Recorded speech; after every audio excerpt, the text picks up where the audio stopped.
So when you'd finished with the trips to Norway, what happened next? You went back to Dunoon? Yes, and then I was given a draft to go to Belfast to stand by a brand new ship being built at Harland and Wolff in Belfast, and she was laid down as a beef boat on the Argentine run and converted from the keel upwards as an escort carrier. She was one of the three sisters, the last one.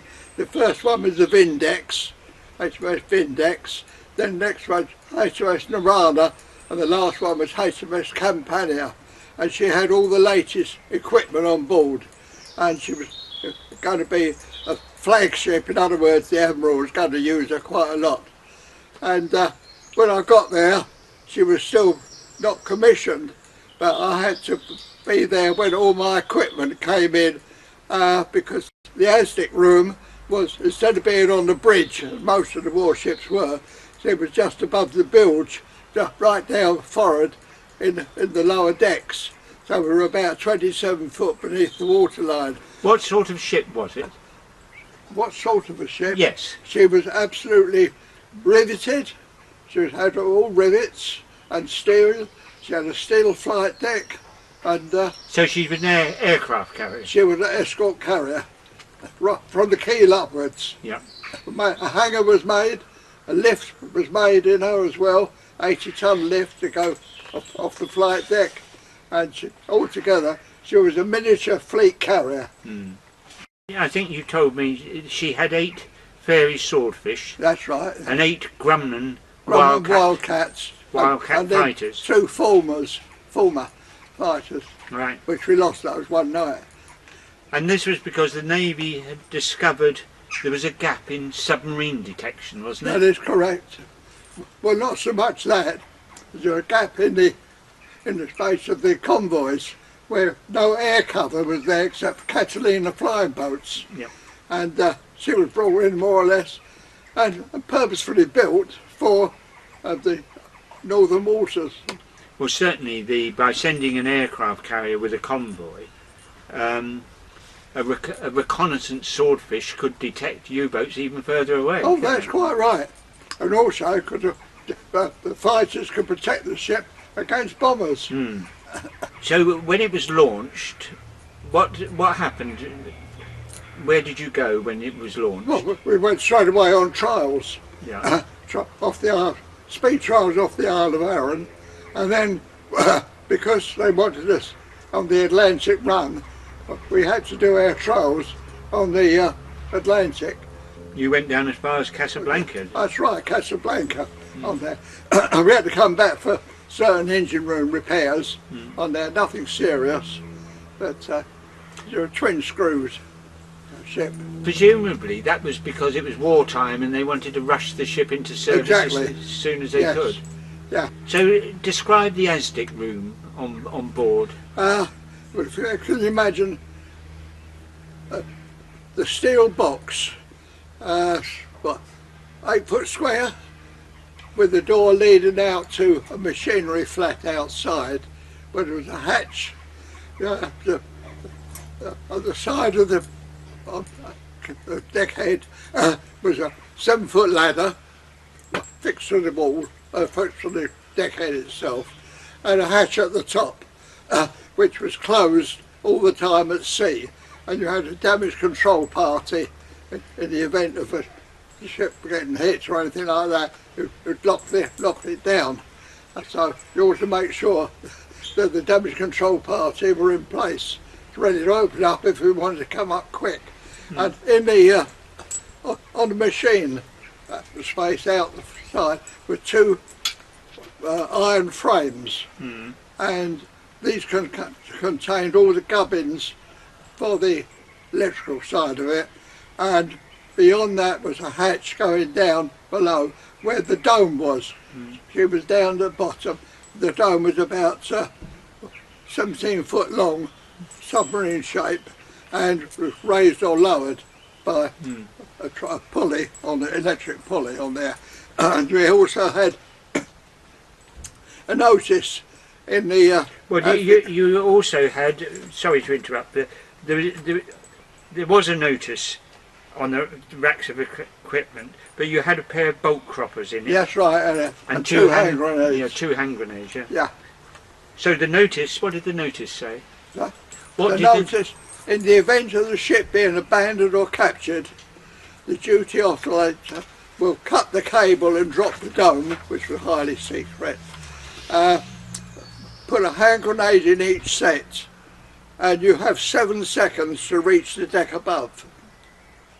So we decided that rather than go slow death like that, we're in the water.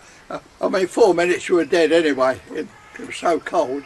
There was only 5 of us on board ship, all ASIC ratings.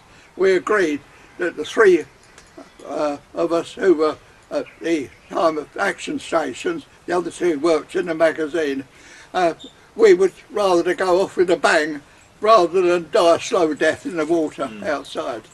So it was all agreed that no way would we, any of us, run out on each other.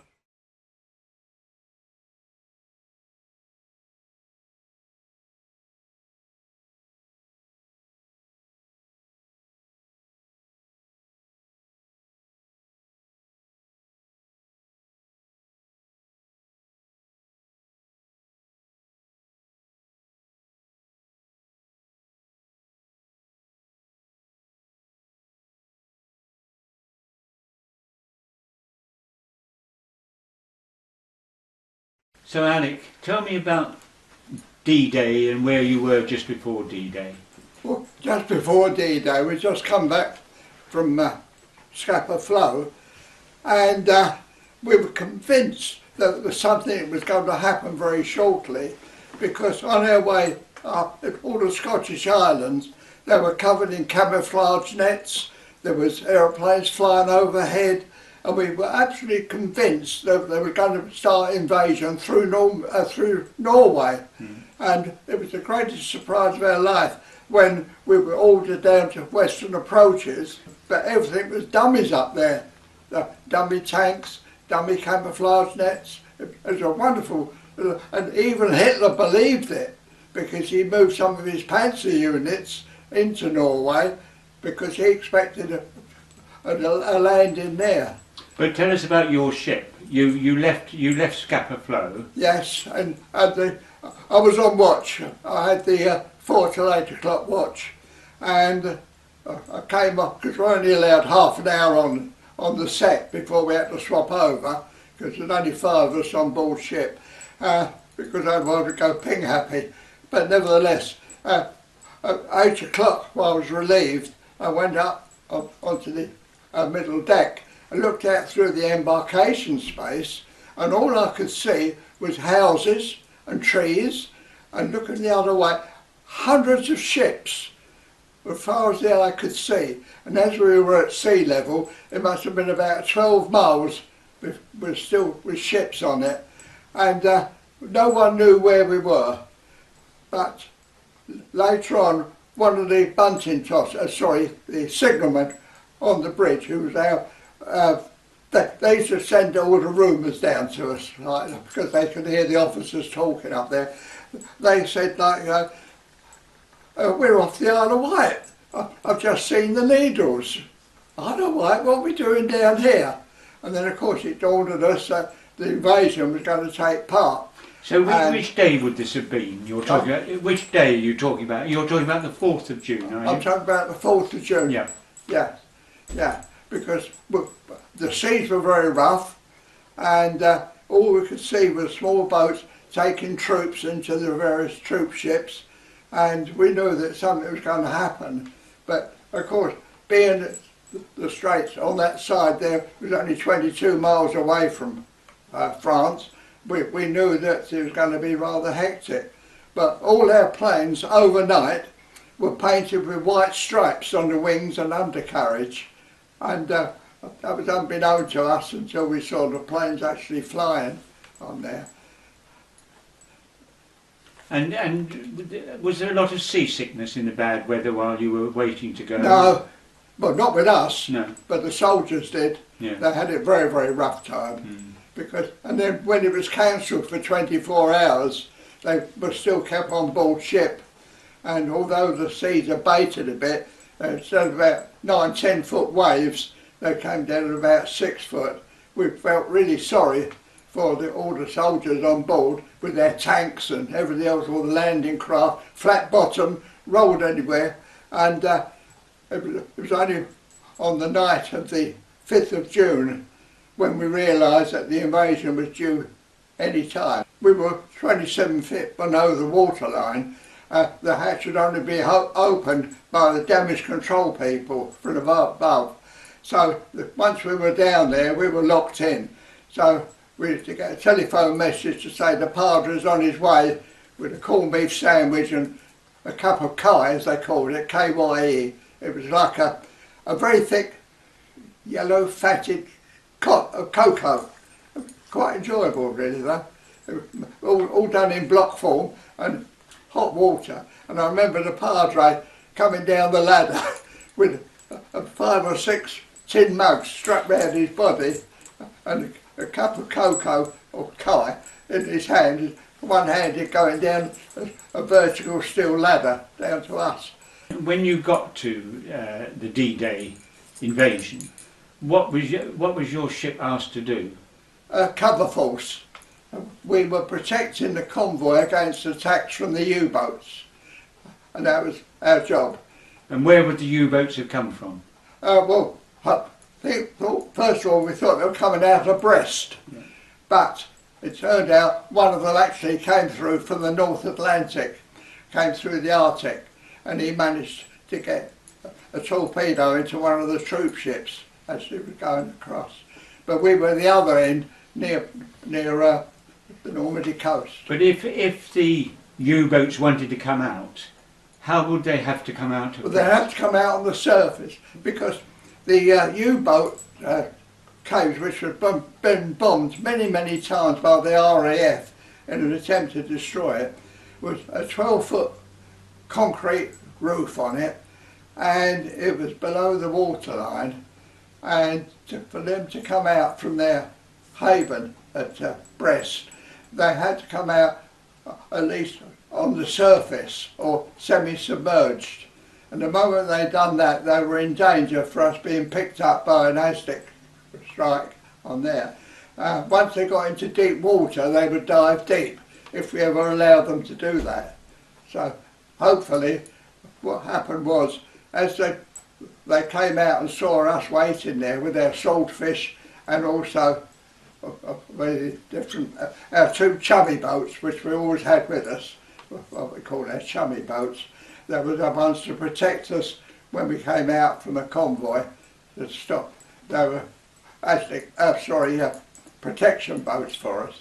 And there was 3 German destroyers came out from alongside the U-boat place, and the moment they saw us with aircraft flying overhead as well, they turned and went back into harbour. So we had no more truck with them. So how long did you stay on duty outside the U-boat? Outside compound? Brest. Yes. We stayed for a week, 10 days. Yes. And then what happened? You had to go off and guard something else, didn't you? Well, yes. It was then we thought the communication cable, but actually, I mean, we didn't know anything about Pluto or the petrol or a diesel one, and I was instructed that no depth charging within 1,000 yards of the laying vehicle. So it was like a big cotton reel, you said? It was a massive, great cotton reel towed by a tug, slowly unrolling itself as it proceeded across the water, where another tug was waiting with another reel to join it up at the time. I mean, we had no idea whatsoever that it was a fuel line or anything like that. And when I said, well, what happens if I get a contact? So, well, all you do is throw some hand grenades over the side to keep the buggers down. So that's the only information we were given. And how long were you guarding that vessel? 24 hours. Yes.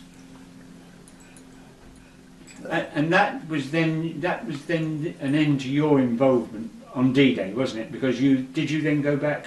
Where did you go after you'd done that? Well, after that we went back out to Brest again to stop any ships, any U-boats coming out the U-boat pens, and we stayed around the coast. Our aircraft, which was a Swordfish, were being used. You've got to realise that 12 miles behind us, behind the invasion, was our big boys, the battleships, and they were firing 16-inch shells right over the top of all the people on the beaches to land on targets that were presented by the Swordfish above. But if there was a movement for panzers, information would be sent straight back to the ships, and a rain of shells would come down on near where the panzers were. On there. So after D-Day itself, roughly how long did your ship stay in that area? About 3 weeks altogether, yeah. Until there was a safe beachhead. And they started moving inland, which, I mean, you can't believe really that if we'd have been thrown back into the sea at that time, if the invasion hadn't taken hold and managed to land our troops in the beaches there, then this world would have been a different place. Yes, it certainly would.